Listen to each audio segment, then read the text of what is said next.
Hello, हाय, नमस्कार मैत्रिणी. पुन्हा एकदा शंभूज क्रिएशन या चॅनलवरती तुमचं अगदी मनापासून स्वागत आहे. तर बघा, आज आपण 38 साईजच्या कटोरी ब्लाउजची पेपर कटिंग करणार आहोत. अगोदर बॅक पार्ट कट करू, त्यानंतर फ्रंट पार्ट कटिंग करणार आहोत. तर चला, तुम्हाला देखील तुमच्या साईजचे ब्लाउजची कटिंग करायची असेल 38 साईजचं, तर तुम्ही सेम या मेथडने ब्लाउज कटिंग करू शकता. तर एकदम परफेक्ट हा ब्लाउज फिटिंगला बसतो. तर मुंड्यात चुन्या वगैरे असतील तर त्या देखील येतील नाही. तर नक्की तुम्ही ट्राय करा. तर चला, इथं आपण शोल्डर घेणार आहे. तर शोल्डर आहे 15 इंच, तर त्याचा निम्म घ्यायचंय आपल्याला 7.5 इंच. तर बघा इथे मी 7.5 इंचावर आता हा कार्डशीट पेपर घेतलाय. तर इथून मी मेजरमेंट टाकते. इथं 7.5 इंचावर मार्किंग केलं. तिथून आपल्याला डाऊन जायचंय 1 इंच. डाऊन जाणं कंपल्सरी आहे, तुमची साईज कोणती पण असू द्या. त्यानंतर इकडनं घ्यायचंय गळा रुंदीचं मार्किंग, ते म्हणजे 2.5 इंच. आपण आता स्केलनी हे मार्किंग जोडून घेऊ इथं. त्यानंतर इथून आपल्याला मोंढ्याचं मार्किंग घ्यायचंय. तर मोंढ्याचं मार्किंग घेणार आहे आपण 5.25 इंचावर. इथं 5.25 इंचावर मी मोंढ्याचं मार्किंग केलं. स्केलने आपण स्ट्रेट लाईन देऊन घेऊ. त्यानंतर आपल्याला ब्लाउजची उंची टाकायची. तर ब्लाउजची उंची बघा, या सरळ लाईन पासून ब्लाउजची उंची टाकायची असते. तर तुमची जेवढी ब्लाउजची उंची असेल त्याच्यामध्ये 1 इंच प्लस करायचं. तर माझी ब्लाउजची उंची आहे 15, तर मी 1 इंच प्लस करून 16 वर मार्किंग करते. स्ट्रेट लाईन देऊन घेऊ. त्यानंतर इथं मार्किंग करायचंय छातीचं. तर 38 साईज आपली छातीचं मार्किंग आहे. तर 38चा चौथा भाग घ्यायचा इथं. तर मी इथे घेणार आहे 38चा चौथा भाग 9.5. शिलाई मार्जिन घ्यायची 2 इंच. त्यानंतर इथं ही जी लाईन आहे इथं कमरचं मार्किंग घ्यायचंय. तर कमरचं आपलं मार्किंग आहे 8, म्हणजे 32 कमर आहे. तर तिचा चौथा भाग झाला 8 इंच. त्याच्यानंतर बॅकला टक्स घेणार आहे आपण 1 इंचाचे. त्यामुळे बॅकच्या टक्सचं मार्जिन घेतलं 1 इंच आणि शिलाई मार्जिन घ्यायची आपल्याला 2 इंच. आता हे दोन्ही मार्किंग लक्षात घेऊन आपल्याला या लाईन ज्या आहेत त्या जोडून घ्यायच्या आहे. इथं बघा मी अशा या लाईन दोन्ही पण जोडून घेते. त्या लाईन जोडून घेतल्या. त्यानंतर बघा, इथून आपल्याला शोल्डर जे आहे ते मायनस करायचंय. तर बॅक पार्टला आपल्याला शोल्डर मायनस करायचंय 1.5 इंच. तर इथून मी असं 1.5 इंच मार्किंग करते. बघा, इथून चेक करायचं तर किती आलं आपलं 6 इंच. हे जेवढं आलंय तेवढंच आपल्याला छातीच्या लाईनवर पण सेम 6 इंच मार्किंग करायचं. स्केलनी हे दोन्ही मार्किंग लक्षात घेऊन जोडून घ्यायची. जोडल्यानंतर ही जी लाईन आहे या लाईनचा आपल्याला सेंटर काढायचंय. तर बघा, टेप असा ठेवायचा आणि सेंटर वर एक मार्किंग करून घ्यायची. सेंटर वर मार्किंग केली, त्यानंतर क्रॉस मध्ये मार्किंग करायची आपल्याला आपल्या साईज नुसार 1 इंच. इथे 1 इंच क्रॉस मार्किंग केली आपण. बॅक पार्ट आहे. आता फ्रेंच कवणे जो आहे तो आपण आर्महोलचा जो शेप आहे तो इथं ड्रॉ करून घेऊ. बघा, आर्महोलचा शेप ड्रॉ केला. त्यानंतर इथे जेवढे शोल्डर मायनस झाले सेम आपल्याला इकडे देखील तेवढंच मायनस करायचंय. तर इथून बघा, टेप असा ठेवायचा आणि चेक करायचं. तर तेवढं आपण इकडे देखील सेम तेवढंच मायनस करून घेऊ. स्केलनी ही जी लाईन आहे ती सरळ उडू घेऊ. त्यानंतर बघा, आपला गळा आता ह्या छातीच्या लाईनच्या खाली जाणार आहे. त्यानंतर ही लाईन ड्रॉ केल्यानंतर पुन्हा आपल्याला एक अर्धा इंच एक लाईन ड्रॉ करायची. तर का आपले शोल्डर लूज पडू नये त्यासाठी. तर आपल्याला इथून ही अर्धा इंच मायनस करायचे. इथून अर्धा इंच ही लाईन मायनस केली. त्यानंतर बघा, शोल्डर हे असे कोणाचेच सरळ नसतात, क्रॉस मध्ये शोल्डर असतात. त्यामुळे आपल्याला इथं शोल्डरचा जो शेप आहे तो क्रॉस मध्ये ड्रॉ करायचा आहे. इथून बघा, ही जी लाईन आपण ड्रॉ केली या लाईनच्या खाली आपण 2 लाईनाचं म्हणजे 1/2 इंच मार्किंग करू. इथून आपल्याला रेडी शोल्डरची मार्किंग करायची. तर रेडी शोल्डर किती आहे 2.5 इंच आहे. तर 3.5 इंच इथं मार्किंग करून घेते. 1 इंच शिलाई मार्जिन घेतली. समजलं. त्यानंतर आपण स्केलनी हे जे मार्किंग आहे बघा इथं असं जॉईन करू. असं वेगळ्या पेनने मी इथं जॉईन केलंय. अशा पद्धतीने आपण आर्मचा सॉरी जो शोल्डरचा जो शेप आहे तो असा क्रॉस मध्ये ड्रॉ केलाय, म्हणजे आपले शोल्डर उतारणार नाही. तर बघा, अशा पद्धतीने आपला हा बॅक पार्ट आहे. हा बॅक पार्ट मी इथं ड्रॉ केलाय. आता आपण फ्रंट देखील ड्रॉ करून घेऊ. इथे मी फ्रंट ड्रॉ करायला घेते दुसरा कार्डशीट पेपर. तर इथं बघा, मी आता दुसरा कार्डशीट पेपर घेतला. यावर आपण फ्रंट पार्ट ड्रॉ करू. तर सर्वात अगोदर आपल्याला शोल्डरची मार्किंग करायचं आहे. तर फुल शोल्डर आपले 15 इंच आहे, त्याचं निम्म घ्यायचं. तर त्याचं निम्म झालं आपलं 7.5 इंच. तर इथं 7.5 इंचावर मी मार्किंग करते. त्यानंतर तिथून डाऊन जायचंय आपल्याला 1 इंच. डाऊन जाणं कंपल्सरी आहे. त्यानंतर इकडनं गळा रुंदीचं मार्किंग करायचंय 2.5 इंच. हे देखील कंपल्सरी आहे. स्केलने आपण हे जे मार्किंग आहे ते जोडून घेऊ तिरपं. जोडलं. त्यानंतर बघा आपल्याला इथून मोंढ्याचं मार्किंग करायचंय. जे आपण बॅक पार्टला केलं होतं फ्रंटला देखील सेम तसंच करणार आहे. तर आपण किती घेणार इथं मोंढा 5.7 इंच. इथं 5.7 इंच मार्किंग केली. स्केलनी ही जी मार्किंग आहे ती स्ट्रेट करून घेऊ आपण. त्यानंतर बघा आपल्याला इथं आता छातीचं मार्किंग करायचं. तर छाती किती आहे आपली? छाती आहे 38 इंच. 38 इंचचा चौथा भाग झाला 9.5 इंच. तर 9.5 इंचावर मी मार्किंग करून घेते बघा. 9.5 इंचावर मार्किंग केली. त्यानंतर पुढे आपल्याला शिलाई मार्जिन घ्यायची आहे 2 इंच. मार्किंग केली. त्यानंतर बघा इथं आपल्याला शोल्डर मायनस करायचंय. बॅक पार्टला आपण 1.5 इंच मायनस केलं होतं. आता फ्रंट पार्टला आपल्याला पाऊण इंच मायनस करायचं. म्हणजे 1 इंचाला 2 लाईन कमी एवढं इथं मायनस करायचं. हे बघा मायनस केलं. इथून आपण चेक करून घेऊ. इथे किती येत आहे आपलं? 5.7 इंच. इथं देखील सेम आपण 5.7 इंच घेणार आहे.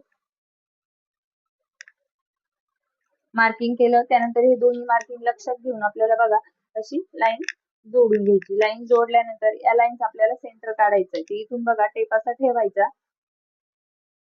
आणि सेंटरवर मार्किंग करायची. तर टेप असा फोल्ड करून मी सेंटरवर मार्किंग करते. सेंटरवर मार्किंग केली. त्या सेंटरच्या मार्किंग पासून आतमध्ये आपल्याला 1/2 इंच मार्किंग करायची. आतमध्ये बघा इथं 1/2 इंच मार्किंग केली. त्यानंतर इथं क्रॉस मध्ये आर्महोलच्या शेप साठी मार्किंग करायची 1/2 इंच. बॅकला केली होती आपण 1 इंच. आता आपण आपल्या साईज नुसार इथं करणार आहे 1/2 इंच. स्केलने अगोदर बघा ही जे मार्किंग आहे इथं असं जोडून घेऊ आणि फ्रेंच कर्वने जो आर्महोलचा शेप आहे तो इथे मी असा ड्रॉ करून घेते बघा. इथं आर्महोलचा जो शेप आहे तो मी इथे ड्रॉ करून घेतलाय. त्यानंतर बघा आपल्याला हे जे मायनस झालेलं शोल्डर आणि इकडची गळारुंदी या लाईनचा या तिरप्या लाईनचा आपल्याला सेंटर काढायचा आहे. तर असा टेप ठेवायचा. त्यानंतर फोल्ड करायचा. सेंटरवर एक मार्किंग करायची. तिथून आपल्याला टेप असा ठेवायचा आहे बघा. आता सर्वात अगोदर मार्किंग करायची ती म्हणजे पुढच्या गळ्याची. तर पुढचा गळा आहे आपला 6 इंच. शोल्डर टू अपेक्स ची मार्किंग करायची. तर शोल्डर टू अपेक्स 10.5 आहे. त्याच्यात अर्धा इंच प्लस करून 11 इंच मार्किंग करायची. त्यानंतर आपल्या ब्लाऊजची उंची घ्यायची. तर ब्लाऊजची उंची आपण फ्रंट पार्ट मध्ये ब्लाऊजच्या उंचीमध्ये 1.5 इंच प्लस करत असतो. तर इथे आपल्याला 15 आहे. तर 16.5 वर मार्किंग करून घ्यायची बघा. मार्किंग केली. तर आता ही जी लाईन आहे ही आपली कमरची लाईन झाली. ही स्ट्रेट करू. त्यानंतर ही आपली शोल्डर टू अपेक्सची लाईन आहे आणि ही आहे ती आपली पुढचा गळा आहे. मार्किंग केली. त्यानंतर बघा आता इथे जेवढं मायनस झालेलं शोल्डर तेवढंच आपल्याला सेम इकडे देखील करायचं. इथे मी चेक करून घेते किती मायनस होत आहे. सेम आपण इकडे देखील तेवढंच मायनस करायचंय बघा. इथं मायनस केलं.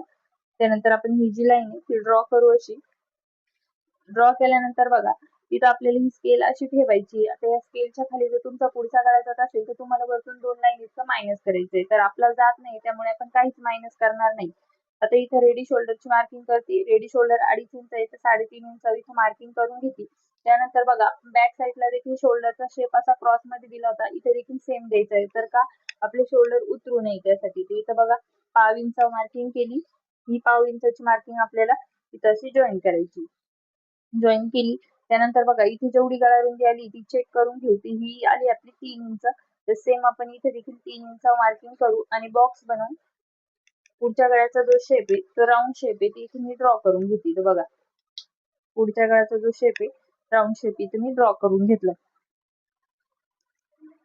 तर बघा पुढच्या गळ्याचा राऊंड शेप आपण ड्रॉ केलाय. त्यानंतर इथे आपल्याला अपेक्स टू अपेक्स मेजरमेंट टाकायचे. तर अपेक्स टू अपेक्स कसं टाकायचं? आपली जेवढी छाती आहे तिला भागिले 10 करायचं. तर इथं बघा आपली छाती आहे 38 भागिले 10 करायचं.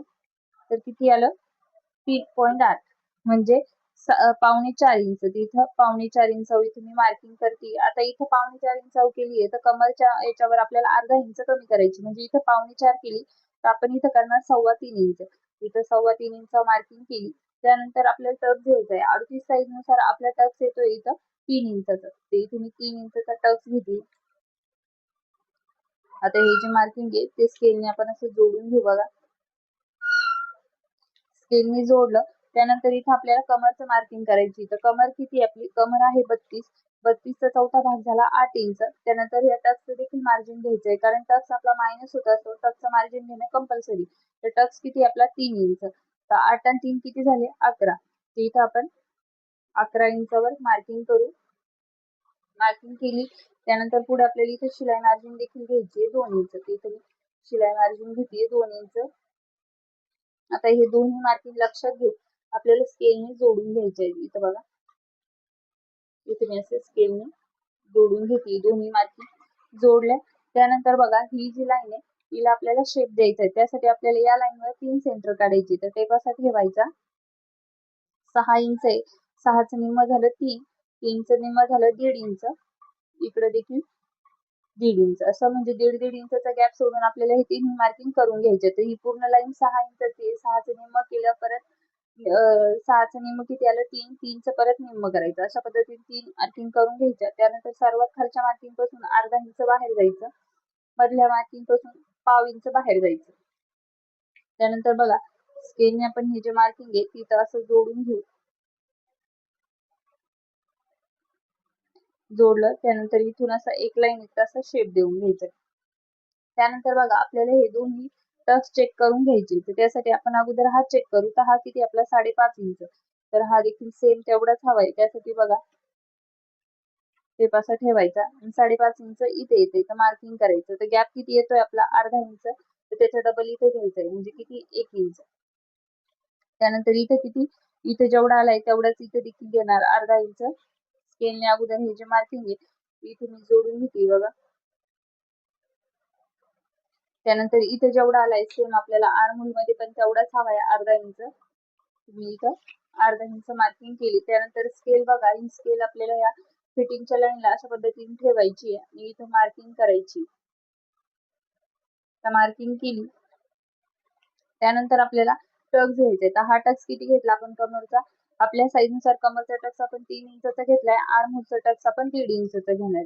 इथं बघा, टेप असा ठेवायचा, 1.5 इंच जिथे टच होतोय तिथे मार्किंग करायची, 1.5 इंचाचं निम्म घ्यायचंय आणि ह्या दोन्ही बाजूने आपल्याला मार्किंग करायचंय 1.5 इंचाचं निम्म. हे बघा, म्हणजे पूर्ण टक्स घ्यायचा आपल्याला आर्महोल बदला 1.5 इंच. तर हा टक्स का घेतो बघा, जो मोढ्यामध्ये फुगा येतो, चुन्या पडत्या, त्यासाठी आपल्याला हा टक्स घ्यायचा असतो. टक्स घेतला, तो टक्स आपल्याला इथं आहे तो जॉईन करून घ्यायचा बघा. इथे मी असा जॉईन करून घेते. जॉईन केला, त्यानंतर बघा, आपल्याला हे दोन्ही टक्स चेक करून घ्यायचे. त्यासाठी अगोदर आपण हा टक्स चेक करू. तर हा किती येतोय आपला 6.5 इंचाला एक लाईन कमी, तर हा देखील सेम तेवढाच हवाय. तर आपण इथं असं टेप ठेवून चेक करू. तर हा बाहेर जातोय, जाऊ द्यायचा आहे. तर ही मार्किंग आपल्याला इथे जॉईन करायची या लाईनला. तर बघा, स्केल अशी ठेवायची आणि इथं जॉईन करून घ्यायची. जॉईन केली, त्यानंतर इथं बघा, नवीन आर्महोलचा जो शेप आहे तो इथे मी ड्रॉ करते. इथे नवीन आर्महोलचा शेप असा ड्रॉ करून घेतला. वेगळ्या पेनने ड्रॉ केला म्हणजे तुमच्या देखील लक्षात येईल. अशा पद्धतीने आपण एवढी मार्किंग केली. पण आपलं ब्लाऊज कोणतं आहे, तर कटोरी ब्लाऊज आहे. तर कटोरी ब्लाऊज साठी आपल्याला आता मार्किंग काय करायची आहे, बेल्टची. तर बेल्टच्या मार्किंग साठी इथून बघा, तुम्हाला बेल्ट किती इंचचा हवाय त्यानुसार मार्किंग करायची. आता मला बेल्ट हवाय 2.5 इंचचा, तर इथे मी 2.5 इंचावर मार्किंग करते. आता ज्या मायनस झालेल्या लाईन आहे तिथूनच आपण टेप ठेवून असा 2.5 इंचावर मार्किंग करून घेते. सॉरी, बेल्ट मला 2.5 इंचाचा हवाय, तर मी इथे 3 इंचावर मार्किंग करीन, कारण तो शिवून आपला 2.5 इंच तयार होईल. इथे मी 3 इंचावर मार्किंग करून घेते. म्हणजे जेवढा बेल्ट हवाय त्यानुसार तुम्हाला त्यामध्ये प्लस करायचे अर्धा इंच. इथे मी 3 इंचावर असं मार्किंग करून घेते, कारण बेल्ट शिवून तो 2.5 इंचाचा तयार होणार आहे. इथे बघा, मार्किंग करून घेतलं असं 3-3 इंचावर बेल्टचं. त्यानंतर आपल्याला हे जे मार्किंग आहे ते स्केलने असं जोडून घ्यायचंय. इथे देखील जोडलं, त्यानंतर क्रॉसपट्टी बघा, आपली क्रॉसपट्टी जी असते अशी सरळ नसते, तर तिला आपल्याला शेप द्यावा लागतो. तर इथं बघा, मी अर्धा ते पाव इंच असं वरती मार्किंग करायचंय आणि फ्रेंच कडून आपल्याला क्रॉसपट्टीचा शेप जो आहे तो इथं ड्रॉ करायचा आहे बघा. असा शेप ड्रॉ केला, त्यानंतर आपण आता इथं कटोरीचा शेप देणार आहे. त्यासाठी आपल्याला हा बेल्ट आणि हे शोल्डर टू अपेक्स यामधलं अंतर चेक करायचं. तर अंतर किती आपलं 2.5 इंच. तर इथून देखील सेम आपण 2.5 इंच ठेवणार आहे, कारण पूर्ण जी कटोरी ती आपली सारखी साईजनुसार तयार झाली पाहिजे. तर इकडनं देखील 2.5 इंच मी मार्किंग करते बघा. मार्किंग केली, त्यानंतर ह्या गळ्याच्या साईडने आपल्याला 1 इंचावर मार्किंग करायची. इथे 1 इंचावर मार्किंग करून घेतली. त्यानंतर बघा, तर इथून चेक करायचं हा गॅप किती येतोय आपला 3.5 इंच. तर हा देखील सेम आपल्याला तेवढाच हवाय. आता इथं आपण जो कटोरीचा शेप आहे तो इथं ड्रॉ करून घेऊ बघा. इथून फ्रेंच कर्व ठेवायचा आणि इथून आपण जो कटोरीचा शेप आहे तो इथे ड्रॉ करून घेऊ बघा.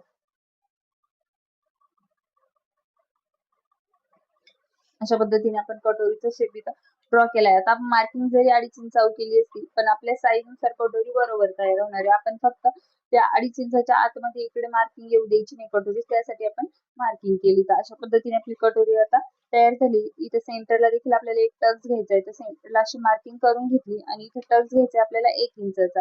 ते दोन्ही बाजूने अर्धा अर्धा इंच अशी मार्किंग करून घेतली बघा, आणि इकडे हे असं जॉईन करून घ्यायचं, म्हणजे आपला जो टक्स आहे तो 1 इंचाचा झालाय.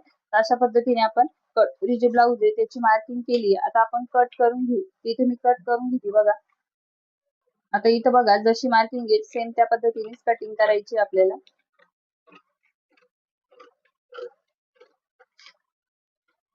यामध्ये आपल्याला कटोरी वगैरे वाढवायची काही गरज नाही. आपण डायरेक्ट म्हणजे ब्लाऊज पीस त्यावर देखील कटोरी वाढवू शकतो.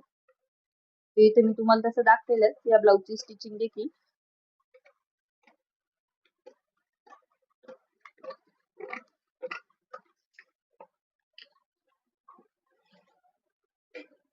त्यानंतर शोल्डरची जी लाईन आहे मायनस झालेली ती कट करायची. आर्महोल लगेच कट करायचा नाही, आर्महोल आपण नंतर कट करू. इथे मी एक्स्ट्राचा जो आर्महोल आहे तो कट करून घेते बघा. कट केला त्यानंतर बघा आपल्याला अगोदर हा जो टक्स आहे हा कट करायचा आहे. इथे अगोदर मी हा टक्स कट करून घेते.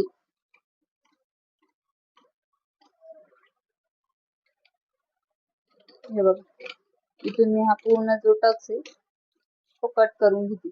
कट केला त्यानंतर आपल्याला ही जी क्रॉस पट्टी ती कट करायची. तर जशी मार्किंग आहे त्या पद्धतीने मी क्रॉस पट्टी देखील कट करते. इथे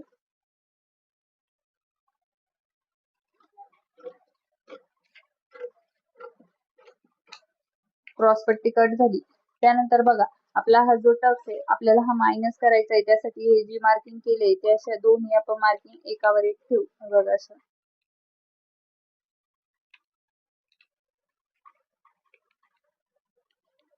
एकावर एक ठेवायचं. आता इथं आपला कटोरी शेप मागे पुढे होतोय, तो शेप आपण इथं ड्रॉ करून घेऊ. बघा असा शेप देऊन घेतला त्यानंतर आपल्याला आर्महोल कट करायचा आहे अगोदर. इथे मी जो नवीन वाला आर्महोल ड्रॉ झालाय तो कट करते बघा. इथे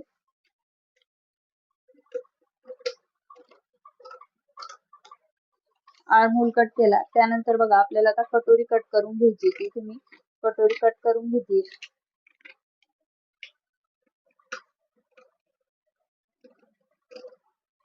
तर बघा अशा पद्धतीने कटोरी देखील कट झाली. आपला हा जो टक्स आहे आता कटोरी सेंटरचा तो देखील आपल्याला मायनस करावा लागेल.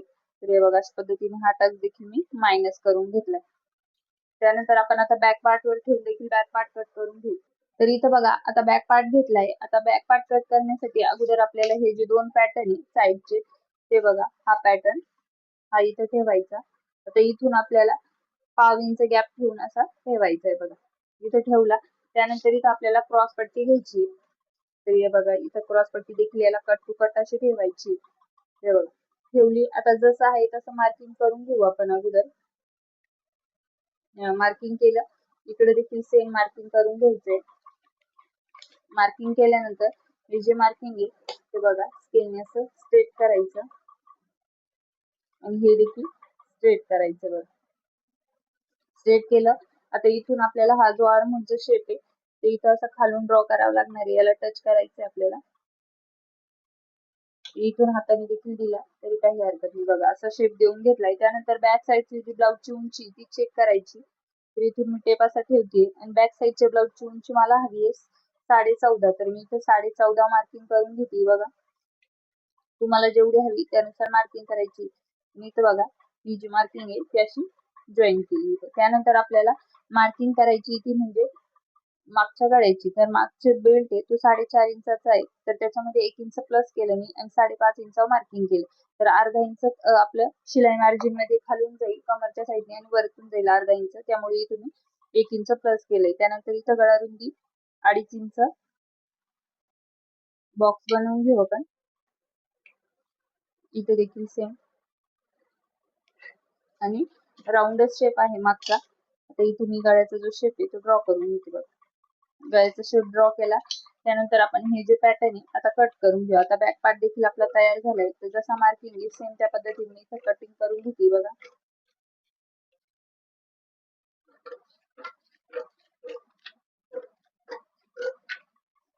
मागचा जो गळा आहे तो देखील कट करून घेऊ आपण इथे.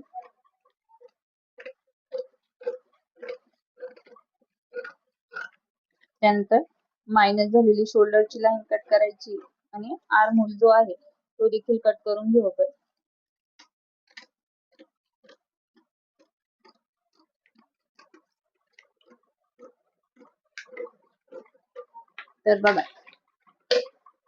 तर बघा कटोरी ब्लाउजचे जे पॅटर्न आहे 38 साईजचे ते सर्व आपण इथे कट करून घेतले. आता बाही कट कशी करायची तो मी ऑलरेडी व्हिडिओ आपल्या चॅनलवर अपलोड आहे, तर तुम्ही जाऊन नक्की चेक करा. तर हे बघा सर्व पॅटर्न आपण कट करून घेतले. आता हेच पॅटर्न आपण अस्तर आणि ब्लाउज पीस वर ठेवून कशा पद्धतीने कट करायचे ते आपण पुढच्या व्हिडिओ मध्ये कंटिन्यू करू.